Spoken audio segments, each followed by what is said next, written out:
of Skers Scoop. Today, we're going to be recapping Nebraska's historic basketball season that just ended with a Sweet 16 loss to rival Iowa. It didn't end the way anybody wanted it to, but regardless, I would say where it started at the beginning of the year to where it finished, everyone would take that 10 times out of 10. So we're just going to recap it, the highs, the lows, everything in between, and go from there. So, just starting off here, Nebraska started 20-0 on the year, took the country by storm, and really cemented themselves as a program that was, had the potential to compete for a national title at the end of the year. Just as the season progressed, it only cemented itself further in that. So, Elliot, I'll just hand it off to you, and we'll just kind of ping pong off each other from there. Yeah, it was honestly just a crazy season. Not a lot of expectations, even from us fans. Their preseason picked 14th. A lot of people were like thinking we didn't have the roster to go very far, even to make the tournament, just because of how the previous season ended. And they just started playing well. Off the jump. They beat Creighton right there at the end of the non-con schedule, and then went into Wisconsin and won by 30 points, and then right in Illinois. And we were just talking about that before, but like those were three big games all in a week, and probably the biggest week of the season to really, get the momentum and the confidence in this team going. So, it was really awesome to see that start to the season. It kind of really just set the tone too. 100%. I mean, coming into this year, I was just expecting to be a bubble team. I was like, in 9 tends to be fun. Maybe you get that first tournament win. I'm not going too far ahead myself, but I don't know why. I know we were, picked pretty low going in, but I just had a little bit of faith with it because I know we had Mass coming back. I was hyped to see Marks come back, and I was in the arena when Price Sanford dropped 20 plus on us to end our season before the crown started, and I was like, maybe he can do something here, but I could be more happy, but it sucks we lose to Iowa to end it. But I mean, such a magical season. You get to a Sweet 16, and I've been saying it all year. We started 20. I'm like, I don't know if this is the year we win it all. Probably not, obviously, but this is just our year to get the program to heights it's never been before. You get money coming in after, and maybe these following years Fred stays, which I'm pretty sure he's going to. I think he says he's going to be here till he retires, obviously. And he can get his guys in and more money coming in. It's going to be even more than just celebrating Sweet 16s and stuff. So we'll see. Yeah, I think I definitely think it's a win-win for the program. The first of its kind here. But, going into the season, I think people knew that Fred Hoiberg was a good coach, but I don't think anybody necessarily thought that he would be up, a finalist for the Naismith Coach of the Year, would win the Big Ten Coach of the Year for the second time, and all that stuff. So, just the contributions that they had from people that they weren't necessarily expected to step up that high, as well as even the adversity that they faced throughout the year with Esesian's injury, Oogie's injury. There was sickness throughout the season that Nebraska had to deal with as well, in really pivotal games. And, just what they got from these seniors this year, I would say really stood out too. So, it's hard to take anything out of context too hard negatively for Nebraska basketball this season, because by all means, I do believe that they overachieved significantly. Going into, we'll kind of transition here into returning players. So, Nebraska has the opportunity to return a lot of the core players from last year. Obviously, they're losing, guys like Sam Hoiberg, Rink Mast. Who else am I missing here, guys? Jared Garcia, Jamarcus Lawrence. So it's going to sting for those seniors, not to be here anymore. But regardless, Nebraska has a lot of that core that has the opportunity to bring back. So, Elliot, if you just and Brody here. Let's get into that. Brody, I'll let you start off with it.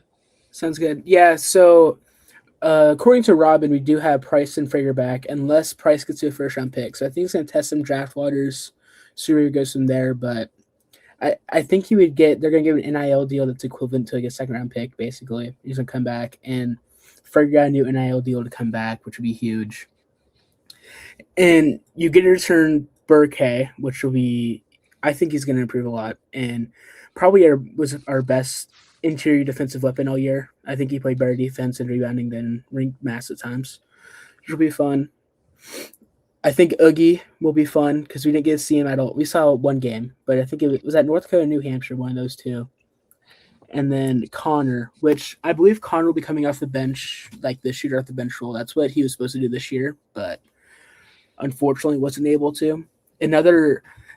So Will Cooper, he redshirted this year. He's from Air Force, and he is really good shooting, but he's very raw, hasn't been used as much, and he redshirted last year. So he'll be a junior next year, and I think he's going to have a good role off the bench of coming in, shooting well, and going through that. And then I think all our freshmen next year will probably be redshirting again. And then if Quentin Rhymes isn't going into the portal, that'll be a fun guy to look for because he redshirted this year, and I think he was a 4-star out of high school, so that'll be fun. And then I would predict Leo Curtis to redshirt next year as well if we go. I'll go into the transfer portal later, but yeah. Yeah, totally. A lot of core guys coming back. You know what you have in Frager and Sanford. If Sanford does come back, which is really nice. And then you've seen what Asijan can do.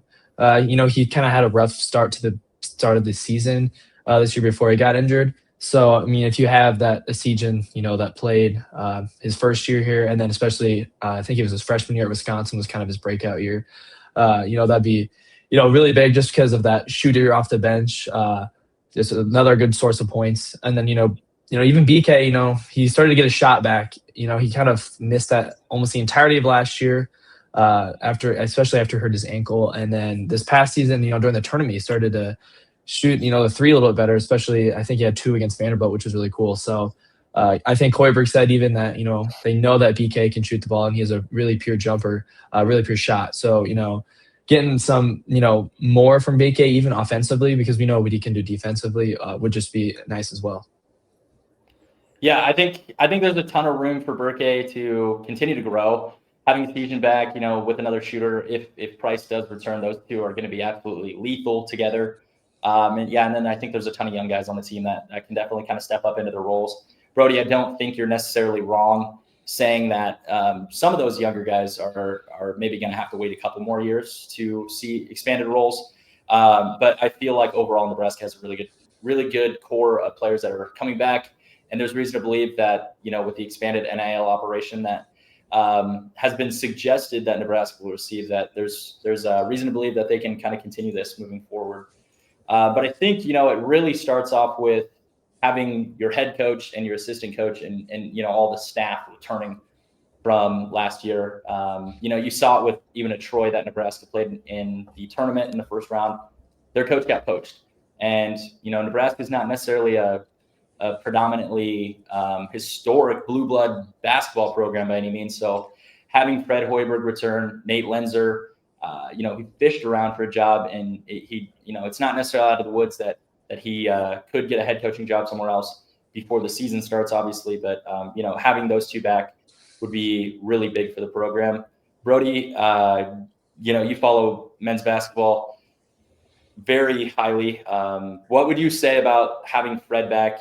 And, even a guy like Nate Lenzer who runs the defense, how pivotal is that? I think it's huge. I mean, Fred said after he signed that extension, he's going to retire here more than likely, which I'm hoping to get 2 more years out of him, but we'll see. I don't know if you guys watched that video the media department put out, but they showed his speech after the Iowa game. He said he brought up his heart stuff. I'm like, I hope we can get 2 more years out of him because I know that if he retires, it's going to be because of that. And Sure. I just want him as long as possible. But Nate Lenzer is probably the best assistant coach in the country. I'm a little biased there, I'll be honest. But his defensive schemes are just amazing. And, everyone gives Fred his, no middles defense stuff. But Nate's the one putting that together and having the players practice that constantly every day. And he's going to get poached eventually, but I am so happy that he will be back this year because I think he would have been an amazing coach at UNI, and he's going to be amazing for us next year. But I have a very strong feeling it'll be his last year as assistant coach next year. Yeah, I agree. So just before Elliot gives his opinion on this, we'll go ahead and detail that. So he was a finalist interviewing for the UNI head coaching job, and I believe that Iowa State's assistant coach was the one that ended up getting the role. So it's like Brody was saying, it's a matter of time until he leaves the program for a head coaching role. It's not an if, it's a when. So it's a big opportunity for Nebraska, assuming that they're able to hold on to him over the offseason to have him back. Because I think that absolutely means that the program can continue seeing success next year. So, Elliot, if you want to offer any more, closing thoughts on that subject, go ahead. Yeah, I'll just knowing sports and how they work, having a coaching staff stay in that continuity just helps the team even more, especially with the amount of guys that Nebraska is going to bring back next year. Just being in the same system and becoming more comfortable just really helps players be able to not be thinking so much and just be able to play.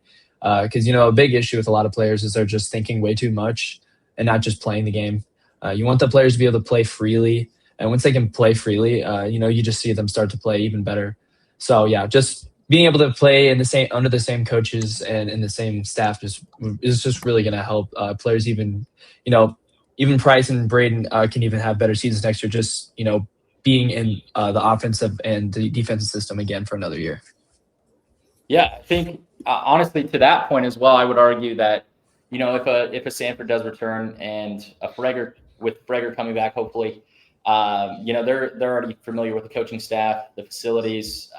They've played now a full season here at Nebraska on the court in Pinnacle Bank Arena, and they're ready to roll. So that's nice having the least amount of players possible being new to the program is going to be a super big deal. So with that, we'll kind of go into just how magical a season it was, and just kind of detailing these games from start to finish. And it really felt like all of them had a meaning to them throughout the entire season, which has been a nice refresher, just coming off of a football season that ended the way it did, to see, this basketball team not really ever play in a game that didn't matter, because they just kept winning and they kept finding ways to continue to prove to the rest of the country that they were one of the best teams in college basketball this season. So, Brody, go ahead and start us off with that, and we'll just kind of keep going back and forth from there. Of course. I mean, I think the first place you look at this would be our stretch of Creighton, Wisconsin, Illinois. So this was a week where we had a Sunday against Creighton, Wednesday against Wisconsin, and Saturday at Illinois. And we were unranked. Well, no. We got ranked that week, and everyone's calling us still frauds, of course, because we beat Creighton too. I want to say the week before they were in the Players Era tournament, and they did not do anything, and everyone's calling us frauds. We went into that Wisconsin game as only 1.5 point favorites, and then we came out winning by 30, which was just insane. And yeah. I remember after that, I'm like, all right, I just want to, lose by, just don't get blown out against Illinois, just don't lose by 10 or more. And then we go in, and Jamarcus Lawrence hits that just cinematic buzzer beater, and I think my biggest take from this year is that was probably the biggest week of the year. I mean, it got us on the map. Did I get us top 15 after that? I mean, I want to say they went to 15 there. Yeah, I do believe they went to 15 after that Illinois win. And then they, yeah, and they were 15, and then you have that Michigan State win where it got them to top 10 for the first time since the 60s. So just, I don't know. I love it. Yeah. It was just crazy just to see that every game kind of meant something too.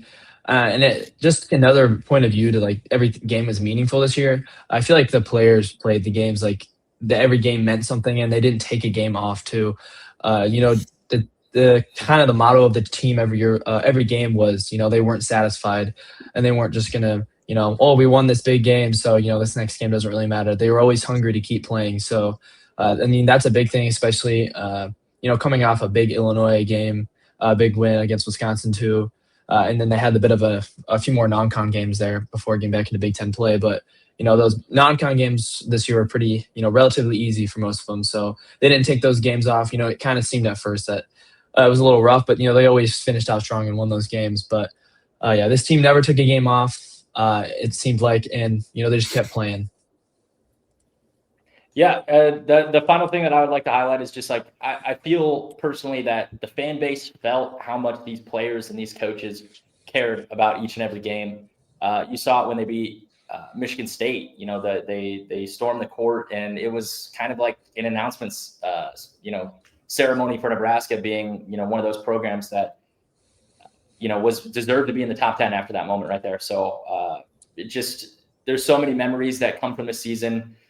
And just seeing the season end the way it did, with that, what we got in Oklahoma City there, that was awesome. And I don't know if it'll ever be recreated again. But if anybody's going to do it, it's going to be Nebraska. So, we'll go ahead and transition here into Nebraska's outlook for next year. So, guys, obviously this is the best season in program history. First NCAA tournament win, first round of 32 appearance and win, and first ever Sweet 16 appearance as well. So, huge things for the program just in the NCAA tournament. And then on top of that, finishing second in the Big Ten is no small feat either. So, Brody, we'll talk about the 2026 recruits that are coming in, the transfer portal options. But yeah, I guess just offer your thoughts on Nebraska's outlook for next year. Yeah, I know right now the biggest thing is being at Dak. But before recording, I was trying to find this point guard that we have ties with, and it's Lazarick Houston. He was at Central Missouri last year, and he entered the portal.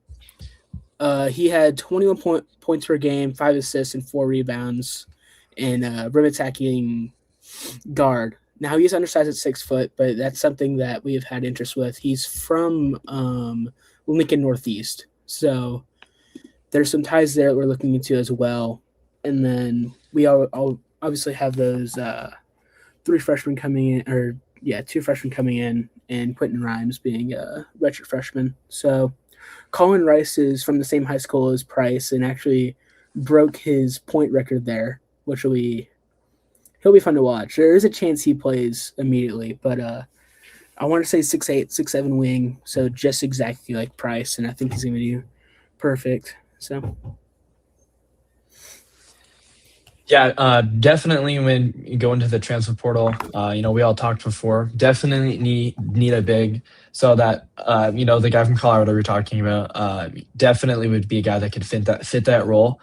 And then we're going to need a guard, a guy that can facilitate, like that Sam Hoiberg did, and, Jamarcus. You definitely need a guy like that. And then just kind of I think we also said like a winger forward, just kind of, to back up Burke, or just in that spot. So yeah, I'm really excited to see who we could get because of the historic season we had. Nebraska's never probably been looked as highly as they are right now in the eyes of the media / players in the portal. So they can get bigger name players out of the portal this year, and they're going to have more money now too. So I'm really excited to see the big names that they can bring in and the ones that they will be able to secure. Real quick before we finish, I'd like to ask you guys a question.